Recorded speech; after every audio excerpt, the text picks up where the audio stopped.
Hey, good afternoon. We are at the 2022 Hilton Head Concours d'Elegance, and we got a really exciting opportunity today to meet Ken Gross, who is a curator of many museum collections and also just an overall fantastic guy. I've known him for a few years now, and I love meeting with him at these events. He's going to give us a tour of some of the previous Best of Show winners, and the Anne Brockington Lee collection. I can't wait to see some of those fantastic cars.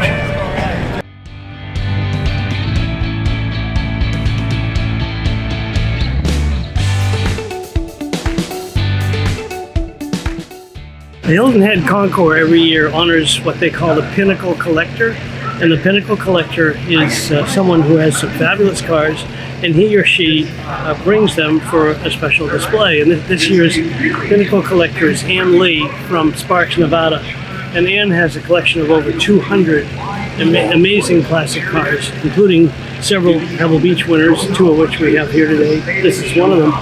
This is a Hork. Back in the 1930s, the two major German rivals were Auto Union and Mercedes-Benz. They raced cars against one another, and this car is a competitor to the 540K that we looked at a few minutes ago. And again, the same kind of Baroque design cues. You know, these are massive cars, and this headlight line goes halfway down. Huge. This car came into Pebble Beach a few years ago when it was up for Best of Show. I think there were a lot of people who looked at it and just said, unless they find some weird little thing wrong with it. It's a winner. It's the winner. And it's still really stunning. And again, in this era of mid-1930s Germany, these were not cars for every man, every woman.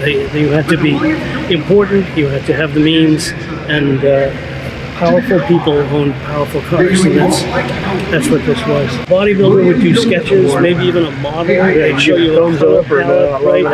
And then they'd fit you. When they started, they'd fit you in the suit, like a suit. Like getting a suit made, like a bespoke suit. I mean, you could spend. It took them a crew of people, artisans, literally several thousand hours to hand make this body.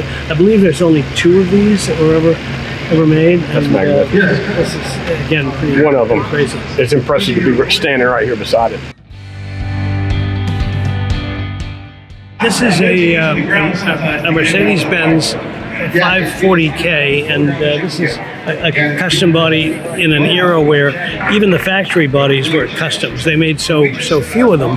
This has a 5.4 liter supercharged engine, and if you had a car like this in Germany in the 30s, you were probably an industrialist or a wealthy politician, maybe. Unfortunately, a lot of them were probably in the Nazi party as well. They didn't make very many of these, and you had to be somebody really important to get one. Yeah. And today, they're great collector's items. This particular one belonged to a guy, I think he was a Swedish ambassador. So there's a siren on here to get people out of the way if he wants to go through. And there's this magnificent hood ornament. Back in an era when a lot of cars had hood ornaments. You think about this today, and it would be gone in 60 seconds, if you left it. But a lot of these cars had chauffeurs. They had people to watch them. They had a spare cap to put on. This particular car has won awards at a lot of shows. It's owned by a man named Bob Jepson from the Atlanta area. He's got quite a few great cars and loves to take them and share them. And that's what these collectors do. It's so important. We can't all own these cars, but maybe we can come and share them.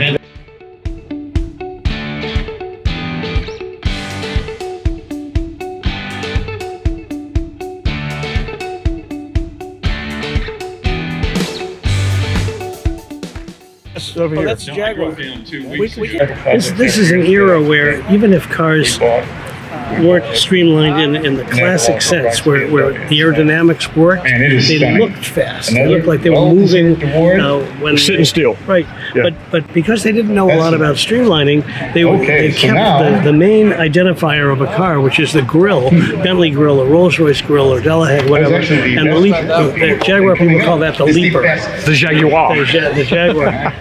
So this car is much more aerodynamic in the back than the front, but it's absolutely stunning. And of course, right-hand steering, 'cause that's the way they drove in the UK on the other side of the road. Is that British The racing little green? details of cars like this that are so cool. I mean, the fluting here, which matches the wings, you know, Jag probably did some of the best interiors. elegantly curved bumper. I mean, don't expect that to do any good for you in a parking lot. So look at that! Look at that all from right here. Look at the grille reflection in the lights, right, and the curves there, and that louvers, and that's like perfect. They don't make anything like that anymore. Never will, probably. No, well, today they have all the safety and This is our best Italian fuel economy, all that stuff to consider. These don't do anything in a practical sense. They were just designed to be beautiful, and that's all they have to be, and they are. No function. Like once. They didn't have to. They And I didn't will have to always work. remember it. You get to drive That's it all the fantastic, time. man. What a beautiful car. The grocery store. Love it. Right. Now, this is a Daimler 66 12-cylinder car with a sleeve valve engine.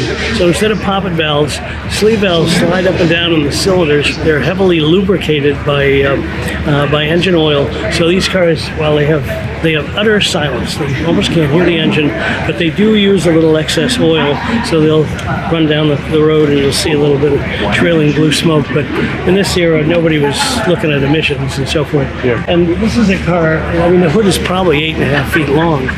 The proportions, you know, this selfish little cabin, long hood, low. I mean, for a car this big, those wheels, I don't know, are they 23s? 23s. Yeah, that's So, huge. You know, you consider most cars in that era 15, 16-inch wheels. Again, it's a design statement that was really never equaled. This car was best to show at Pebble Beach the year they brought it, and a very complex restoration. And interestingly, it was rebodied in the era. It started out as a different kind of different looking cabriolet, and then a few years into its age, I think someone else bought it and they redid it.